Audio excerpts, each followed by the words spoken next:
আসসালামু আলাইকুম, সবাই কেমন আছেন? আলহামদুলিল্লাহ, আমরা ভালো আছি।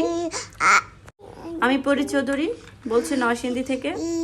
আপনারা কে কোথা থেকে আমার এই ভিডিওটি দেখছেন কমেন্ট করে জানাবেন।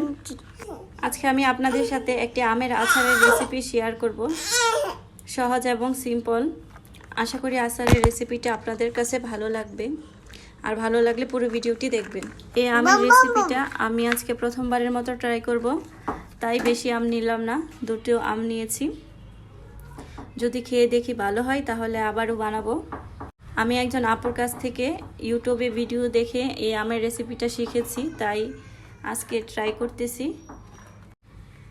দুটো আমকে আমি সুন্দর করে ছিলে নিয়েছি। এখন পানি দিয়ে ভালো করে ধুয়ে টিস্যু দিয়ে ভালো করে মুছে নিয়েছি, যেন পানি লেগে না থাকে। তারপর আমগুলোকে কুচি করে নিয়েছি। এখন লবণ, হলুদ, মরিচ আর অল্প একটু তেল দিয়ে ভালো করে মাখিয়ে নিব। ঠিক আছে।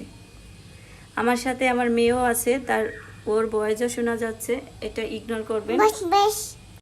এখন আমগুলো শুকাতে দিয়েছি। আমগুলো যখন ভালো করে শুকিয়ে যাবে, তারপর সরিষার তেল দিয়ে একটি ঝাড়ের মধ্যে ভালো করে রেখে দেব।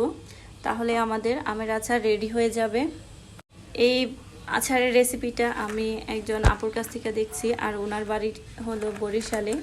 তো বরিশালের ওইদিকে নাকি এই আচারটা খুবই ফেমাস। যাই হোক, শুধু আচার বানালে তো আর হবে না, ঘরের কাজকর্ম করতে হবে। আজকে ভয়েস দেওয়ার সময় আমার মেয়ে খুবই ডিস্টার্ব করতেছে, তারপরেও ভয়েসটা দিতেছি, জানি না কেমন হবে। বাসায় যেহেতু অন্য কেউ নাই,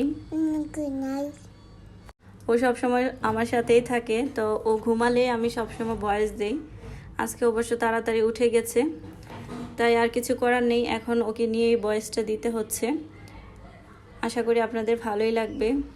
এখন ভয়েসটা না দিলে আবার ও ঘুমাতে ঘুমাতে অনেক রাত হয়ে যাবে, তো রাত্রে আর ভয়েস দিয়ে আবার ভিডিওটা আপলোড দিতে অনেক দেরি হয়ে যাবে, তাই আর কিছু করার নেই, এখনই ভয়েস দিতে হবে। এই তো আমি কাজ করে নিচ্ছি, আর আমার সাথে সাথে আমার মেয়েও কাজ করে নিচ্ছে।